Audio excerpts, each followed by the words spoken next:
विघ्नहर्ता श्री गणेश, श्री गणेश, श्री गणेश। इन फलों को तोड़ लेता हूँ, फिर इनके स्वाद का आनंद लूंगा।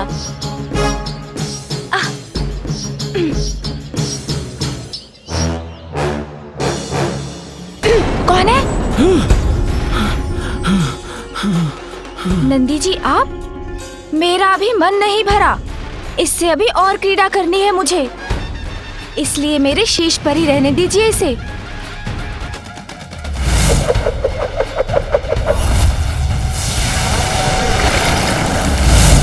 दंड? इसने तो पुनः दंड उठा लिया। नहीं नहीं, नहीं लूंगा। बालक, तुम इसके साथ क्रीड़ा करते रहो जब तक तुम्हारी इच्छा करे। हाँ, मैं जाता हूँ। प्रभु, मैंने उनके सिर से चंद्र को लेने का प्रयास तो किया, किंतु उन्होंने मुझे दंड दिखा दिया। उनके साथ पुनः युद्ध की स्थिति उत्पन्न हो, उसके पूर्व ही हमें उसे रोकना होगा। स्वामी,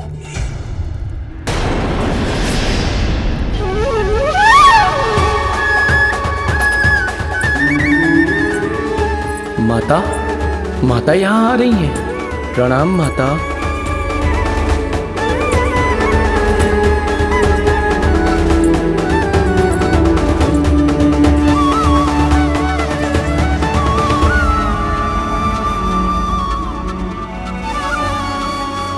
उत्तम, अति उत्तम। तुम सभी ये ले आए, तो अब मैं अपने पुत्र को भोजन करा सकूंगी। किंतु वो है कहाँ?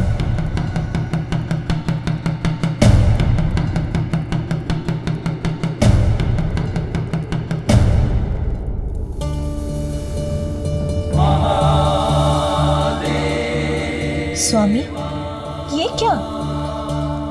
सदा आपकी जटाओं में स्थित रहकर आपके शीश को सुशोभित करने वाले चंद्र कहाँ हैं?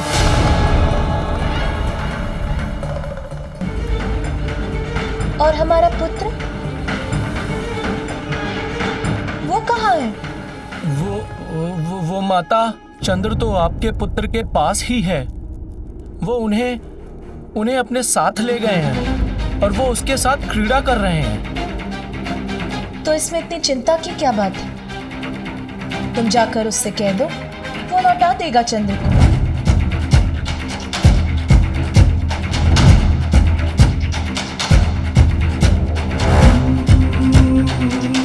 क्या हुआ? मैंने कहा ना जाकर मांग लो उससे चंद्र को। तो फिर विलंब क्यों कर रहे हो आप सभी? जाते क्यों नहीं? दीदी, दीदी, माता तो आप ही बताओ।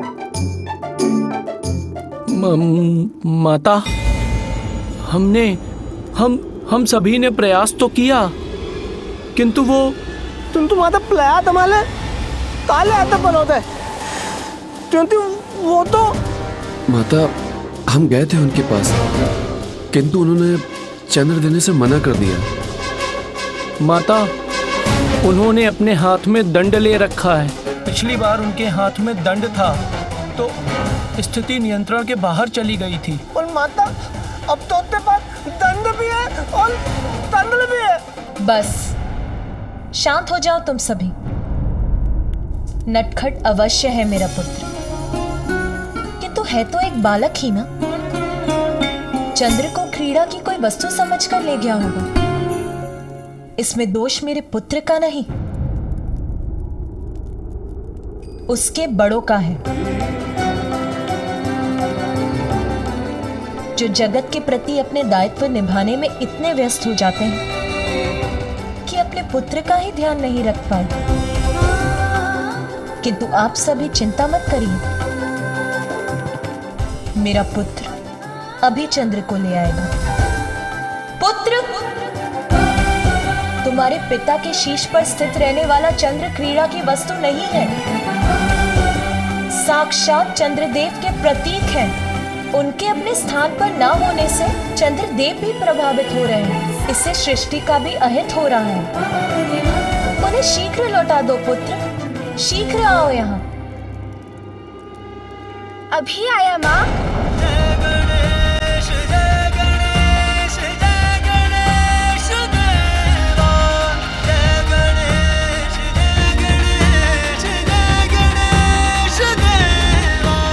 पुनः ऐसा कभी मत करना पुत्र।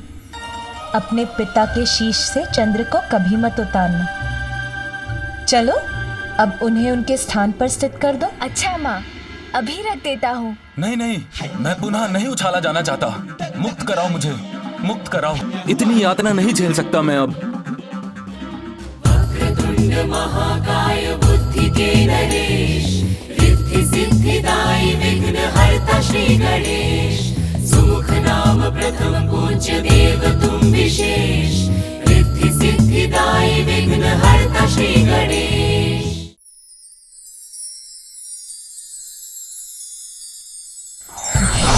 ये क्या? वहाँ अवश्य कुछ ना कुछ तो परिवर्तित हुआ है। मैं पुनः महादेव के मस्तक पर स्थित हो गया हूँ। मैं रक्षित हो गया हूँ। अब सब कुशल है। स्वामी, इस घटना के परिणाम स्वरूप आपको ये तो ज्ञात हुआ कि देवी पार्वती के पुत्र क्या कर सकते हैं। अब ज्ञात हो गया है मुझे। नटखट है पार्वती नंदन, किंतु माता पार्वती और महादेव उन्हें संस्कार अवश्य देंगे। पिताश्री, मेरी ये भूल भी क्षमा करें। भविष्य में मैं कभी भी चंद्रमा के साथ क्रीड़ा नहीं करूंगा।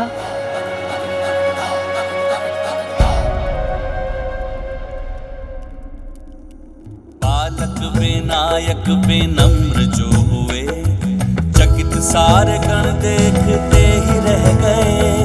चंद्र पुनः शंकर के भाल पे सजा, नाम चरितार्थ चंद्रशेखर हुआ।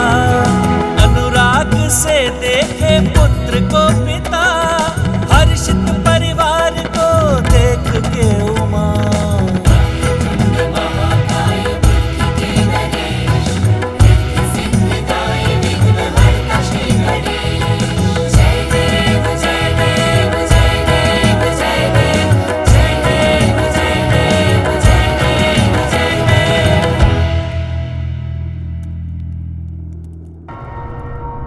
परमपिता ब्रह्मदेव, वो दुष्ट दानव भोलेनाथ और माता पार्वती के बालक के विषय में जानने के लिए इतना उत्सुक क्यों था, ये जानने के लिए मैं स्वयं उत्सुक हूँ पिताश्री। क्योंकि पार्वती पुत्र ही इस दुष्ट सिंदूरा का काल बनेगा देवर्षि। किंतु उस दुष्ट दानव ने आपको पिता कहकर संबोधित क्यों किया? देवर्षि नारद, आपका भ्राता एवं मेरा पुत्र ही है ये दुष्ट सिंदूरा, जो मेरी जमभाई से ही उत्पन्न हुआ था। जमभाई से? कैसे? मैं अपने ध्यान में लीन था, किंतु अचानक क्षण भर के लिए मेरी एकाग्रता भंग हुई। सृष्टि रचयिता का ध्यान भंग होना सृष्टि के प्रति उचित नहीं है।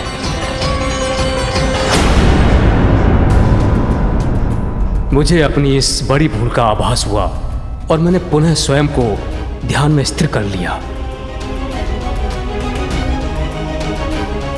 मैं निश्चिंत था कि मेरी इस त्रुटि से सृष्टि की कोई क्षति नहीं हुई, किंतु अनायास मुझे जमभाई आ गई और मेरा मुख खुल गया। उसी अवकाश में ये जन्म लेकर प्रस्तुत हुआ।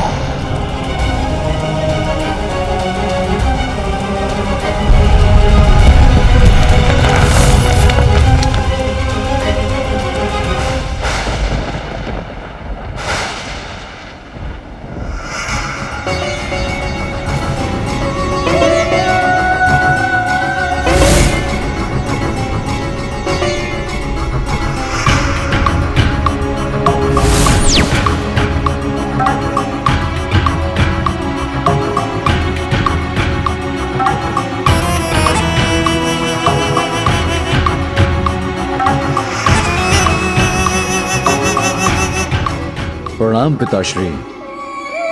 प्रणाम माताश्री। पुत्र, कभी कभी भूल भी वरदान बनकर हृदय को हर्षित करती है। तुमने मेरी जंबाही से उत्पन्न होकर हमें अपार सुख प्रदान किया है। सिंदूर के समान लाल रंग होने के कारण तुम्हारा नाम होगा सिंदूरा। सिंदूरा सिंदूरा। जैसी आपकी इच्छा पिताश्री। उसके सुंदर रूप ने हमें पुत्र मुंह में डाल दिया और हमने उसे अनेकों वरदान दे डाले।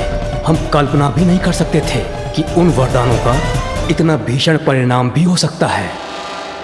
पुत्र, मैं तुम्हें सभी चुनौतियों और शत्रुओं को पराजित करने का सामर्थ्य रखने वाले महापराक्रमी योद्धा होने का वरदान देता हूँ। सिंदूरा का जन्म हुआ तो उसमें दिव्यता का समावेश था, किंतु लोभ और बल तो दिव्यता को भी दूषित कर देते हैं। पुत्र स्नेहवश हमने उसे जितने वरदान दिए उसके अहंकार में उतनी ही वृद्धि होती गई। पुत्र, तुम इतने बलशाली होगे कि कोई भी शत्रु तुम्हें कभी कोई क्षति नहीं पहुंचा पाएगा। अपने शत्रुओं की बुद्धि में प्रवेश कर उनको नियंत्रण रखने में तुम हमेशा समर्थ रहोगे और उन पर सदैव विजय प्राप्त करोगे। मेरा आशीर्वाद सदैव तुम्हारे साथ है। पुत्र, मैं तुम्हें वरदान देता हूँ कि तुम अपनी विशाल भुजाओं में जिसको भी पकड़कर दबोच लोगे उसके शरीर के सहस्त्रों टुकड़े हो जाएंगे और उसका अंत होगा।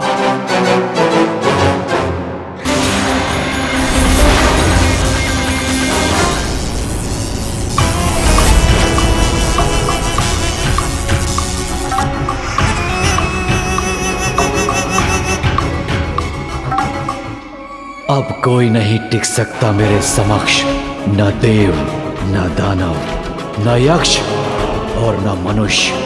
कोई वध नहीं कर सकेगा मेरा। अब मुझे किसी से कोई भय नहीं। अजय हो गया है सिंदूरा।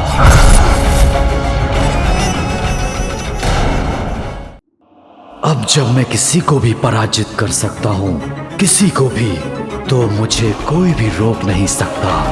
ऐसी अपार शक्ति का स्वामी हूं मैं कि इंद्र और दिक्पाल भी मेरे समक्ष नमन करने पर विवश हो जाएंगे। त्रिलोक का अधिपति बनूंगा मैं और मेरे सेवक बनेंगे समस्त देवता। पिताश्री, इन वरदानों के लिए आपका धन्यवाद, किंतु ये सत्य है भी या नहीं, इसका परीक्षण तो मुझे करना ही होगा। तो क्यों ना मैं आपको ही अपनी भुजाओं में आबद्ध करके देख लूं कि आपकी ये दी हुई शक्तियां प्रभावी हैं भी या नहीं। पुत्र, मैं तुम्हारा पिता हूं। क्या तुम मेरा ही अंत करना चाहते हो? क्या यह उचित है? बलशाली की इच्छा स्वतः उचित हो जाती है। महाज्ञानी है आप, इतना भी नहीं जानते। सत्य है, विषधर को दुग्ध पान कराने से उसका विष बढ़ता ही है। पुत्र, सौंदर्य से मुग्ध होकर ये नहीं समझ सका था मैं, किंतु अभी तो कोई उपाय कर इसे रोकना होगा। पुत्र, तुम एक महाबलशाली युवा हो और मैं एक वयोवृद्ध सृष्टि रचयिता योद्धा नहीं हूं मैं। किंतु मुझे तो अपनी शक्तियों का परीक्षण करना है, इसलिए आप मुझसे युद्ध कीजिए या... पुत्र, तुम श्री हरि नारायण के पास जाओ, वो युद्ध करने में पारंगत हैं। तुमसे युद्ध करने के योग्य तो वही हैं, मैं नहीं। और इस प्रकार असाधारण बल और अहंकार से परिपूर्ण सिंदूरा बैकुंठ पहुंच गया।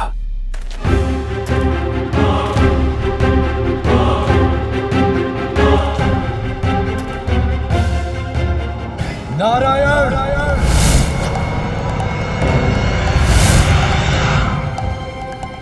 कहाँ छुपे बैठे हैं नारायण? मेरे समक्ष आइए।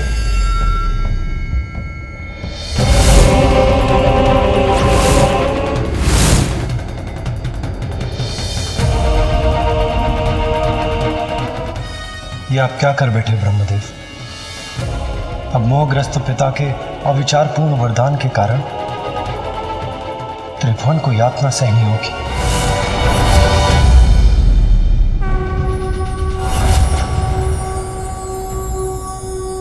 नारायण, मैं सिंदूरा आपसे युद्ध करने आया हूं। मुझसे युद्ध?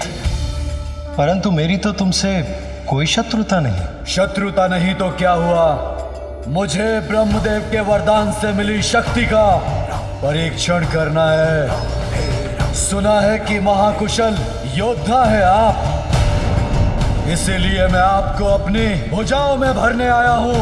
पुत्र, युद्ध आदि तो मैं त्याग चुका। सृष्टि का पालन पोषण करने के कार्य में ही व्यस्त रहता। तुम महादेव पुत्र कार्तिकेय से युद्ध क्यों नहीं करते? युवा महायोद्धा कार्तिकेय ही देवताओं के सेनापति और रक्षक हैं। उन्होंने अपने पराक्रम से ताड़कासुर नाम के एक भयंकर राक्षस का वध किया है। तुम कैलाश जाओ और उनसे युद्ध करो। यदि तुमने युद्ध में उन्हें परास्त कर दिया तो संपूर्ण देवता स्वतः ही तुम्हारे समक्ष समर्पण कर देंगे। कार्तिकेय। और तब सिंदूरा कार्तिकेय को ढूंढता हुआ कैलाश पहुंच गया, किंतु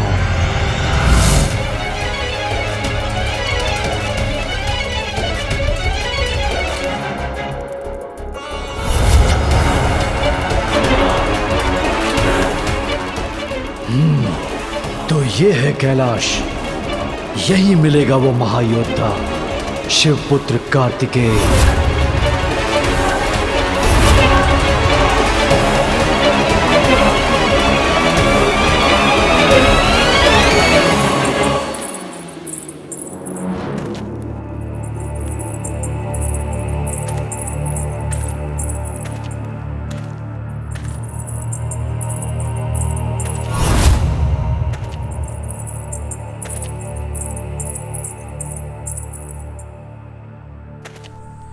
ये चूड़ियों की खनखनाहट कहां से आई? अत्यंत मधुर ध्वनि है। किंतु कार्तिकेय के स्थान पर उस दुष्ट की कुदृष्टि पड़ी देवी पार्वती पर।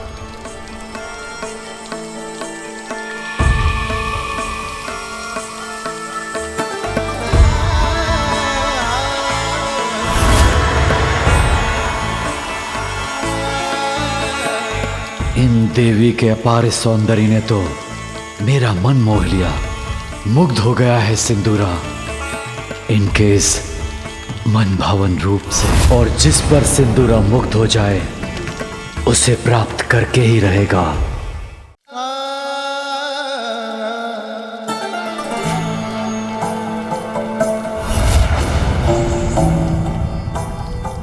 संयोग से उस समय महादेव और कार्तिकेय दोनों ही वहां उपस्थित नहीं थे।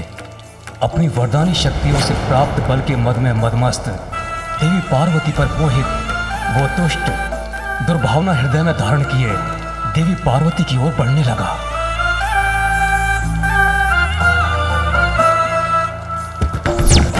ये वही समय था जब देवी पार्वती संतान प्राप्ति की प्रबल कामना मन में धारण कर अपनी कल्पना से उसकी छवि को चित्रित कर रही थी। जब सिंदूरा उनके समीप पहुंचा, उसी समय देवी पार्वती द्वारा चित्रित उस छवि से ही एक प्रकाश पुंज उत्पन्न हुआ और सिंदूरा से टकराया, और वो दुष्ट कैलाश के बाहर जा गिरा। जिस पुत्र ने जन्म से पूर्व ही सिंदूरा से अपनी माता देवी पार्वती की रक्षा की, उसको सिंदूरा के पग पग का भान है। श्री गणेश विघ्नहर्ता श्री गणेश, श्री गणेश श्री गणेश विघ्नहर्ता श्री गणेश, श्री गणेश श्री गणेश विघ्नहर्ता श्री गणेश। एक पुत्र का कर्तव्य होता है कि वो ऐसे सुकार्य करे जिससे उसके माता पिता उस पर गर्व कर सके। मैंने तुम्हें कई वरदान दिए, परंतु तुमने उन सबका दुरुपयोग करना ही उचित समझा। उन शक्तियों के साथ मुझ पर ही आक्रमण किया। अब तुमने अपने दुष्कृत्यों की सभी सीमाएं लांघ दी हैं। जगत जननी देवी पार्वती को कुदृष्टि से देखने का दुस्साहस किया तुमने। मैं तुम्हें श्राप देता हूं अपनी दिव्यता खोकर तुम असुर बन जाओगे। जिन देवी को तुमने कुदृष्टि से देखा, उन्हीं का दूसरा पुत्र तुम्हारा वध करेगा। महादेव और देवी पार्वती का दूसरा पुत्र तुम्हारा काल बनकर प्रकट होगा।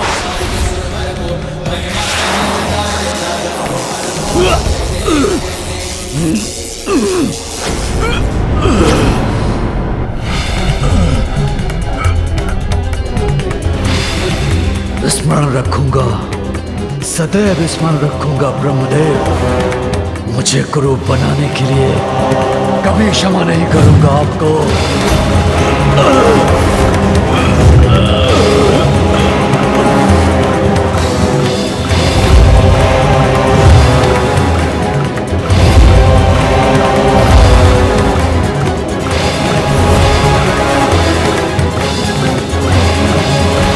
महादेव और देवी पार्वती का दूसरा पुत्र तुम्हारा काल बनकर प्रकट होगा।